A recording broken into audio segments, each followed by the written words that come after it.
Well, hey everybody, this is Chris DeFirio with Keys to the Shop. Welcome to another edition of Shift Break. Today's episode is brought to you by La Marzocco. They have been making espresso machines by hand in Florence, Italy since 1927. You know, that's almost 100 years of some of the most beautiful, dependable, innovative espresso machines in the world. Machines like the KB90 espresso machine that has straight-in locking portafilter technology for ergonomics. It has auto flush in the group heads to help keep cleanliness a priority and workflow efficient. And it also has scales built into the drip tray for accuracy of your extractions. This is just one machine of many different configurations and types that will suit your needs perfectly. I would recommend you go reach out to La Marzocco by emailing info@lamarzocousa.com, and one of their salespeople will help you select the machine of your dreams. And don't forget to check out their website as well, lamarzocousa.com. Today's episode is also brought to you by Espressly, creating custom branded mobile apps for coffee shops, for independent coffee shop owners who want their customers to experience the convenience of mobile ordering with that touch of culture and your brand and feel of your business while doing so. And you really stand out because you're not just a dot on a map with Espressly. It's a no-risk model. There's no setup or development fees. You get a drive-through payment scanner, receipt and label printing capabilities. All of the data is stored in the app, and it integrates with some of the world's best payment processing systems, including Square. So a lot to love here, and I would advise you to go check them out and see about it for yourself. Really great people and a wonderful product. Check them out at espressly.co. That's espressly.co. Okay, everybody. Well, today I wanted to talk to you about how to help overcome the insecurities that your new leaders have in positions such as training or management. Those are the two areas, and they're both kind of management, if we're honest, that people enter into with a certain degree of insecurity. Now, they may have been promoted because they have character traits that are assertive, or they have skills in areas that are useful for the job. But I and anyone in this audience here at Keys to the Shop who has been promoted knows, as confident as we may be in, okay, great, they recognize that I'm good at XYZ, we're still under the gun in a sense. We're like, oh boy, I really have to perform. And so we're always tempted to hide our questions and hide our mistakes and give this illusion of perfection. We don't want to ask questions for, the risk of sounding ignorant. And owners, because they can't read your mind, will maybe assume that things are going well. And, of course, owners, you should be kind of making sure, because this disposition of insecurity is almost universal. It's almost universal. You can predict it. It's part of the starter kit for being promoted is this insecurity that isolates and puts on airs of perfectionism in pursuit of pleasing the boss. And so you have to call it out, put the light on it. Don't let it fester. Call it out and say, hey, this is probably going to be something that you'll be tempted to do.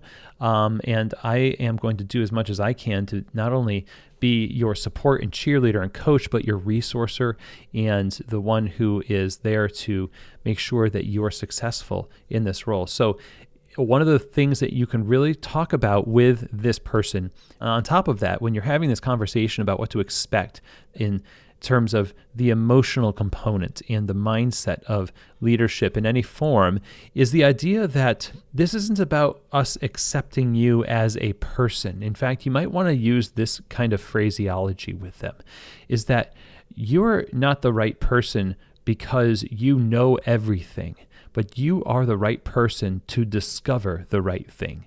Now, you might know some stuff, and you might know what to do in any given situation, but who you are is more or less why you would get promoted and why you're the right person for the job, not because of what you know necessarily. If you don't know, then how you go about finding the answer is just as important as having the right answer, maybe more important.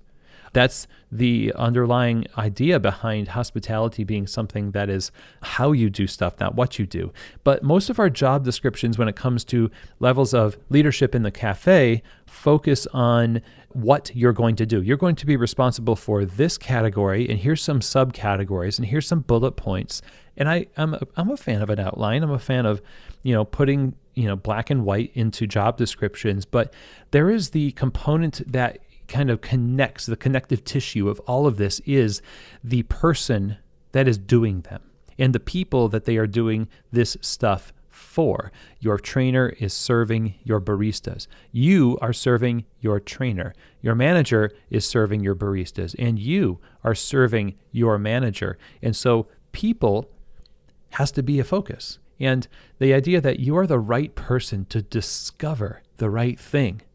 And when I say discover, I mean so instead of insecurity, we replace it with curiosity. They're both kind of questions, right? They're questions that say, on one hand, insecurity says, am I accepted? Am I the right person? Am I good? Or do people like me? And all this other stuff.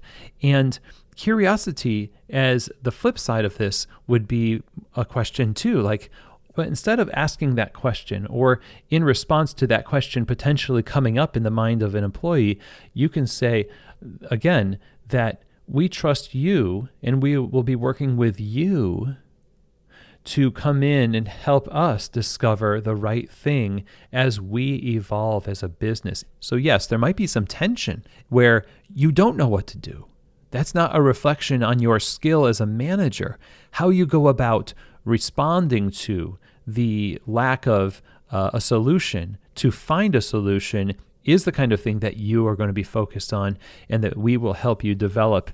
But if you're promoting people, I'm hoping that you are looking for these types of skills to be part of how they already operate, so that they've already shown that they're faithful with a little, that they've demonstrated the little seedlings of these types of things in their normal barista role. And that means now you're going to take what's already there and you're going to enhance it. You're going to water it. You're going to grow it.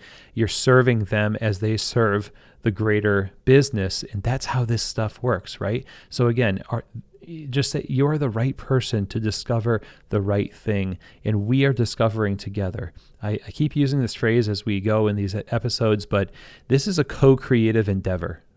It is a combination of your staff, your customers, your ideals and values as a guide.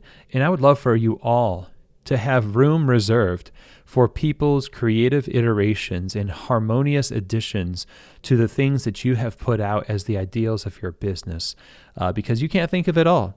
And I hope that a manager or a trainer has autonomy to operate within the values and goals of the business to offer surprising things, to offer their way of finding the right thing to do according to what our goals collectively are. So as you promote people, let's have this conversation with them, because this is a conversation. A conversation is an evolving discovery process with another human being. There's going to be dead air and awkwardness sometimes, and other times it's just going to sparkle and it's going to feel right. That's just the nature of relationships, and we have to kind of embrace it all. And I think that's how we build a really great dynamic when we are seeking to effectively care for those who we've delegated authority to. So let's deal with this insecurity up front as we promote and ensure them we are on their side. They are the right person to discover the right thing. We're in this together, and that's a beautiful thing. So that's all I have for you today, everybody. I really hope that you got a lot out of this conversation and that it is something that you can apply potentially to your cafe this week. And I will reiterate, I think, something I've said many times to people. It's great that you're listening to the show, but let's take anything that resonates with you as a sign that it might be something that needs to be applied. Don't let it just fall off because you've taken your earbuds out and you've left your room or you've stopped listening to the podcast. Create an action plan for applying this one thing over the next week or 2 weeks. Give it time to flourish and create momentum. The world just doesn't need more hoarding of information that's not acted upon. And it won't serve you very well to nod your head and say, yes, that meant so much to me, that podcast, but you didn't apply it, but we didn't make time to put it into practice in our lives or in our businesses. So just an encouragement from me to carve out time if something, even not today, but another show is hitting you just the right way, take it as a sign that it deserves the follow-up, follow-through, and execution to make it a reality. So thanks everybody for joining me as always, and I will see you here next week on another edition of Shift Break, from keys to the shop.